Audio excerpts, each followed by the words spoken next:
Precisando daquela revisada final em criminologia para a prova? Então, vamos direto ao que interessa. A ideia aqui é passar pelos conceitos mais importantes de um jeito claro e objetivo para ajudar no estudo. Para começar, vamos olhar para essa situação que, infelizmente, é bem real. É exatamente esse tipo de cenário, de bullying com consequências graves, que a criminologia se debruça para entender. Vamos usar esse caso como nosso ponto de partida. Então, para a criminologia, o bullying não é só um mau comportamento ou coisa de criança. É bem mais sério. Ele é visto como uma forma de violência interpessoal que acaba revelando processos de exclusão e estigmatização, sabe? E esses são temas centrais para o estudo do crime e do controle social. É fundamental entender a diferença entre bullying e o cyberbullying. O bullying tradicional acontece ali, no cara a cara, num espaço físico e o alcance é mais limitado. Já o cyberbullying, bom, aí a história é outra. Ele vai para o ambiente digital e isso muda tudo. O poder do agressor não vem mais só da força física, mas muitas vezes do anonimato e da capacidade de espalhar aquilo com a tecnologia. O alcance se torna potencialmente infinito e permanente, o que amplifica demais o dano psicológico e social, tornando-o bem mais intenso e duradouro. Ok, agora vamos dar um passo atrás. Vamos sair da violência entre pessoas para analisar como a criminologia examina o sistema de justiça por dentro, buscando entender seus possíveis vieses. 67%. Esse é o percentual da população carcerária brasileira composta por pessoas negras. Um número tão desproporcional levanta uma questão central para a criminologia crítica. O sistema de justiça é neutro de verdade?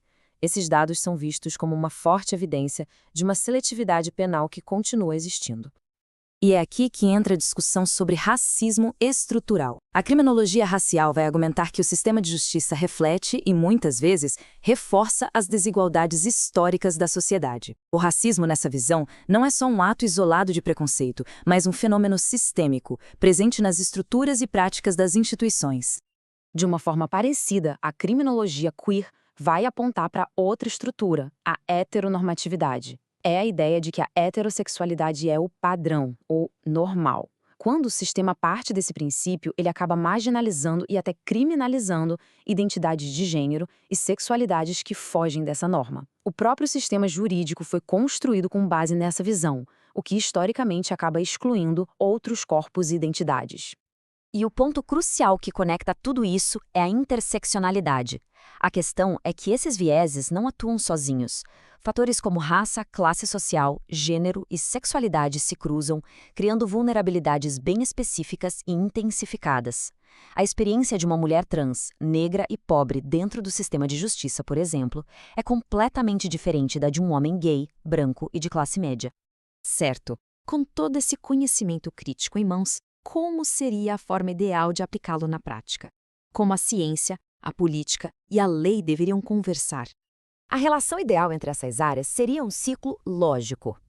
Funciona assim. Primeiro, a criminologia entra com conhecimento científico, com os dados sobre o crime.